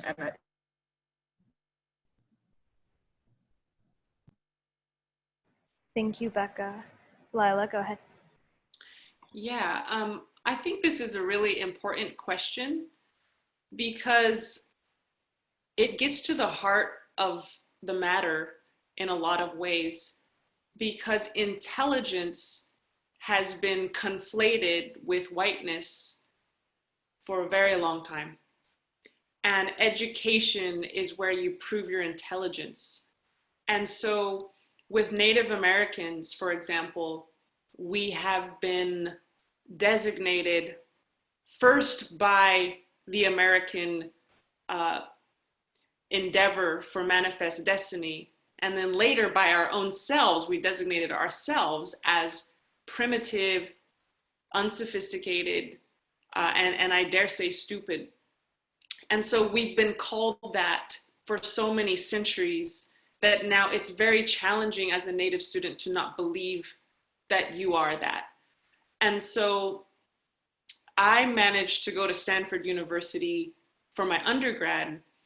And when I got there, I was very wrapped up in the indoctrination of white supremacy. I didn't even see it. My whole undergrad didn't even see it.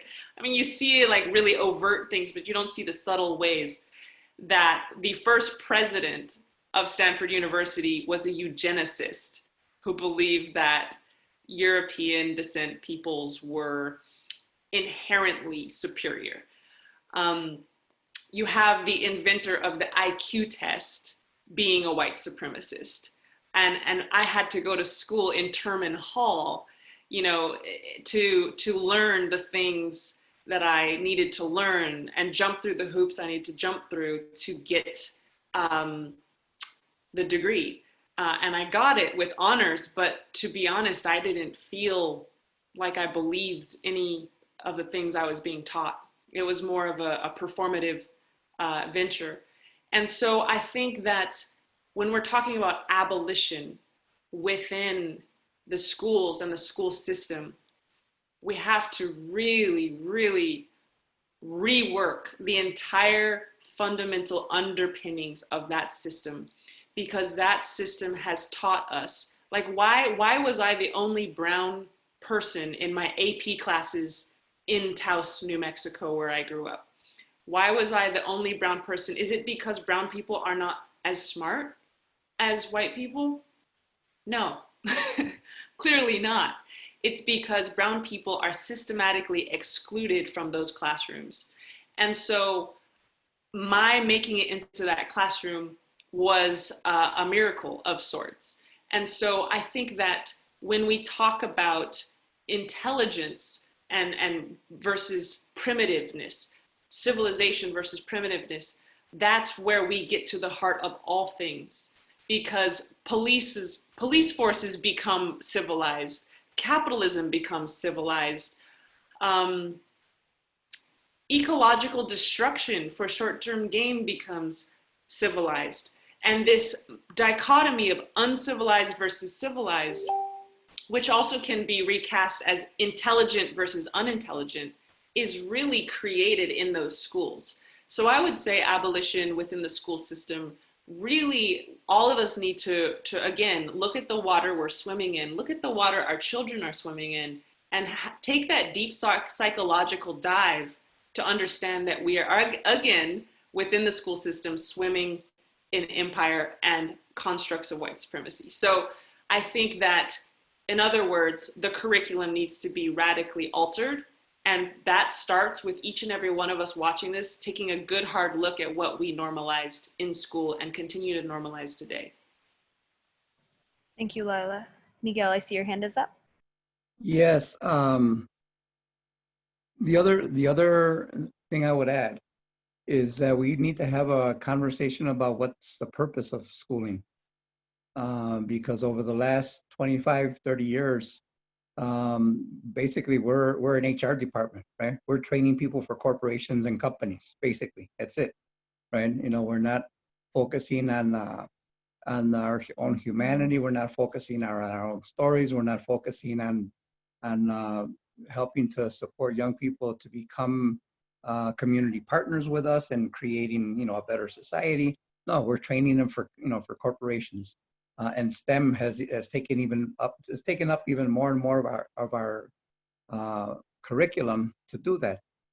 So too much of our education is not only focused on getting people ready for these corporations, but also decisions and the privatization that has happened even with public schools in terms of you know, who creates the curriculum, the kinds of things that are emphasized, the kinds of things that get rewarded.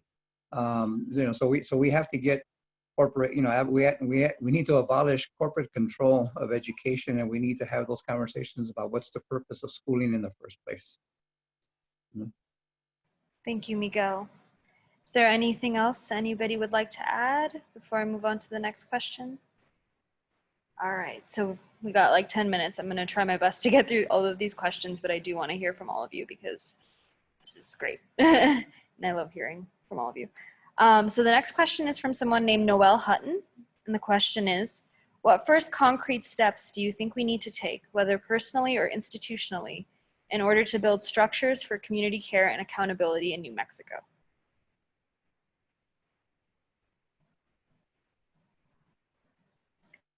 Attiana? No? Oh, sorry. I'm so sorry. Could you repeat it? I'm sorry. Sure. So what first concrete steps do you think we need to take, whether personally or institutionally, in order to build structures for community care and accountability in New Mexico?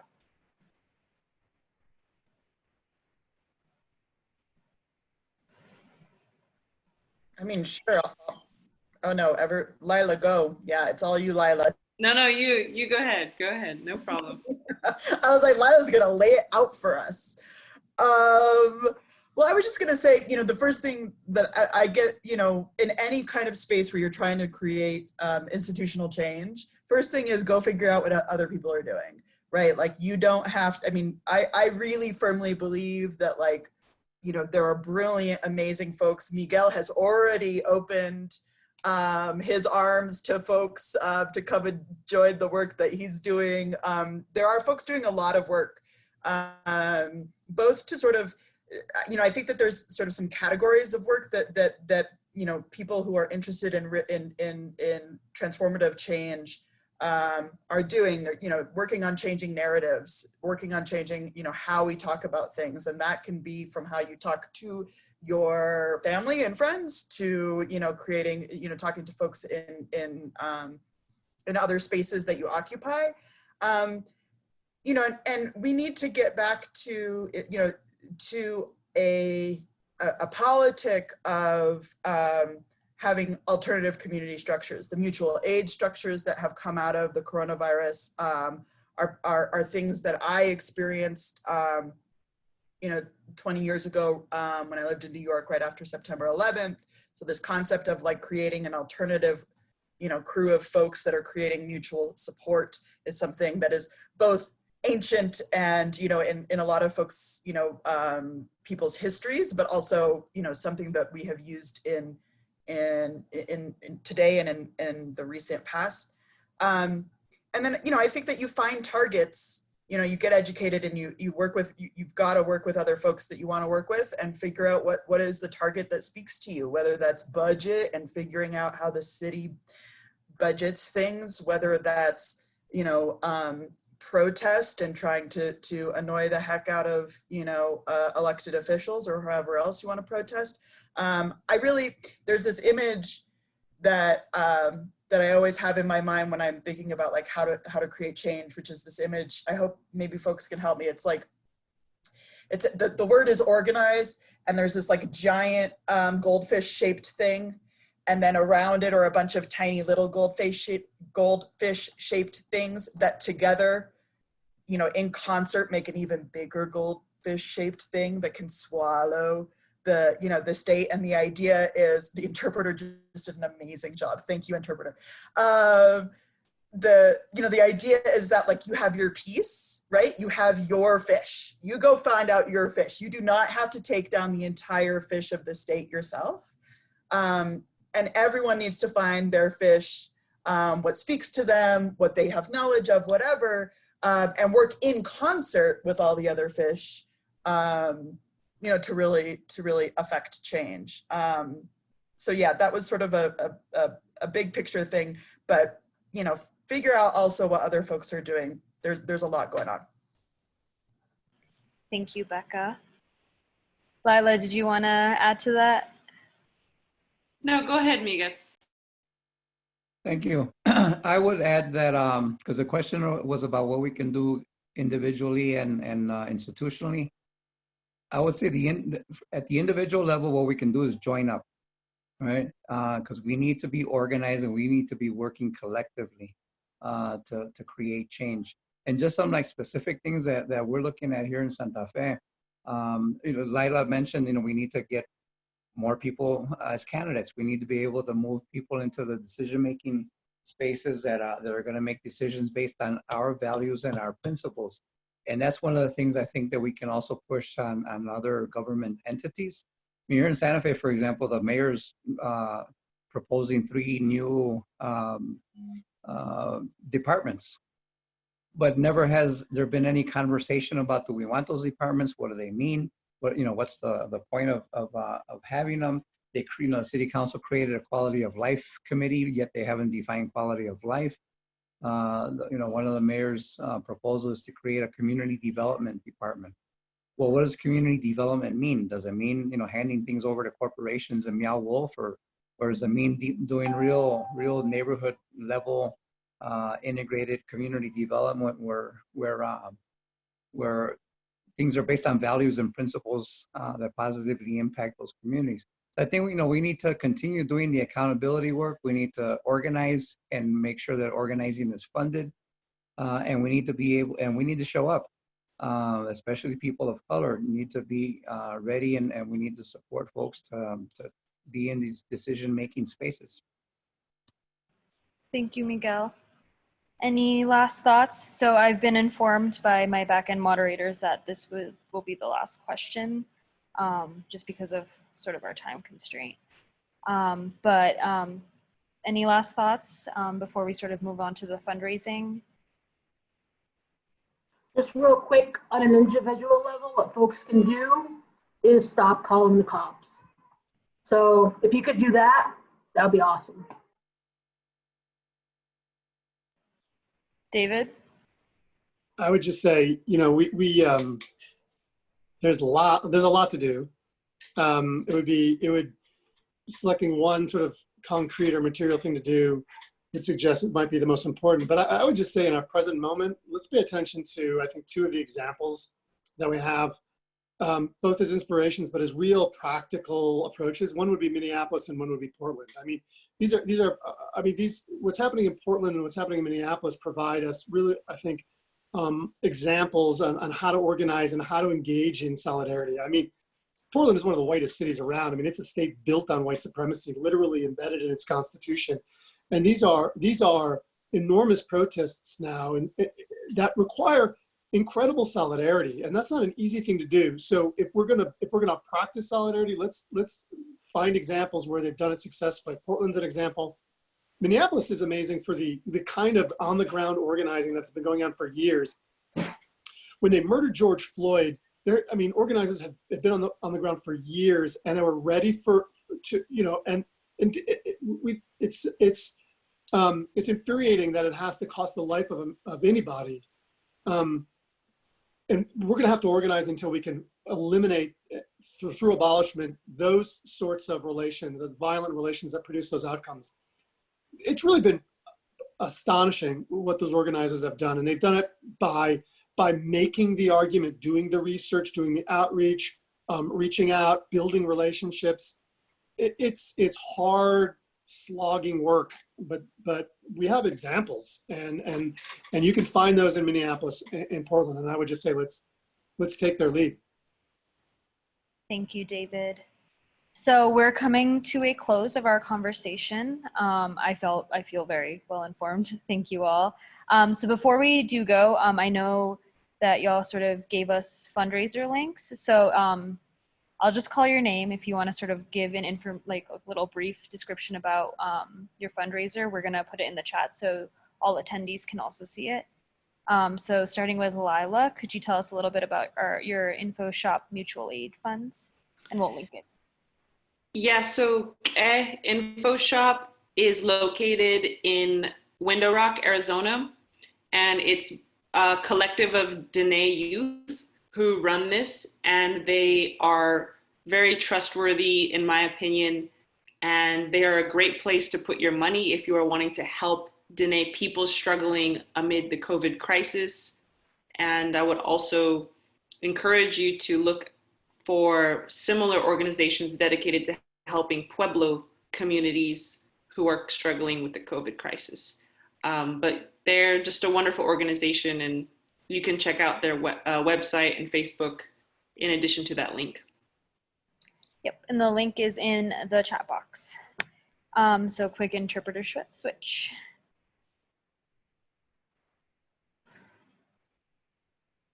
Okay, so moving on next, Miguel, could you tell us a little bit about your fundraising effort?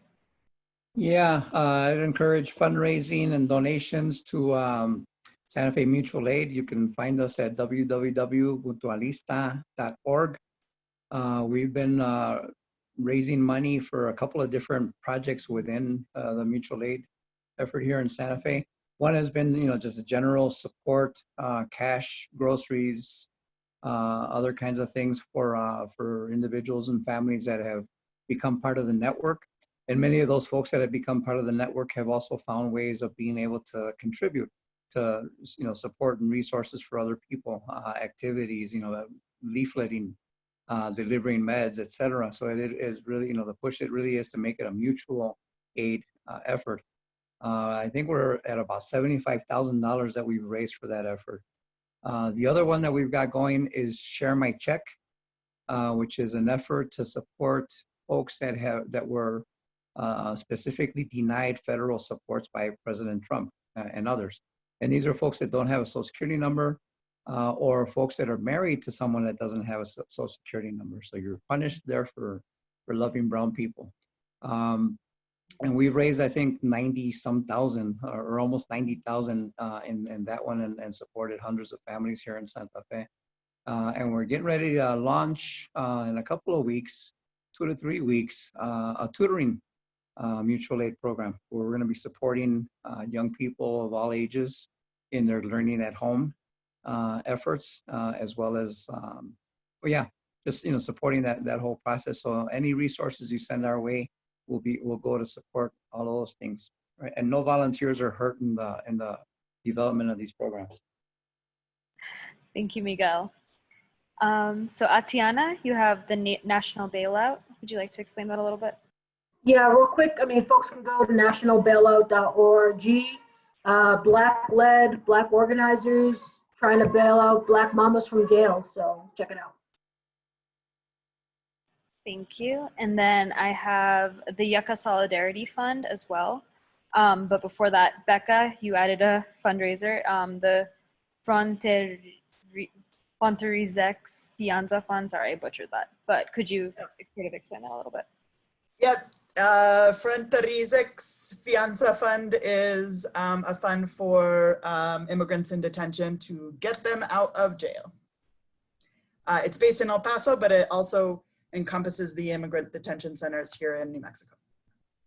Sure. And then David also has one as well. Thank you. Yeah, I want to just point out one of the things I think we need to do is we need alternative institutions and organizations developing an abolitionist politics and program. And so I've been working with some comrades at a group called Abolish APD Coalition.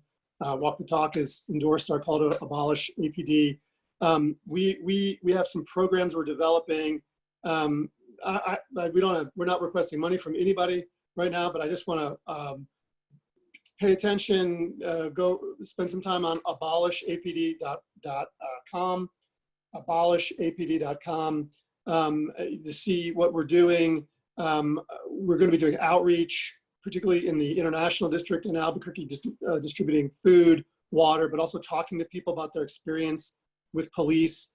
And we're gonna need volunteers and support for that as we build up that capacity.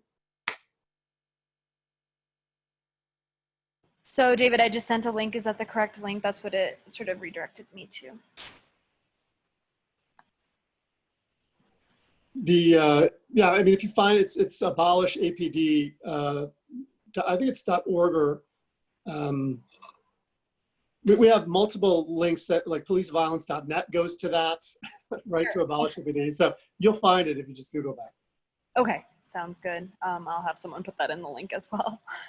And last but not least, YUCCA does have the Solidarity Fund. So YUCCA will match your donation dollar for up to $5,000.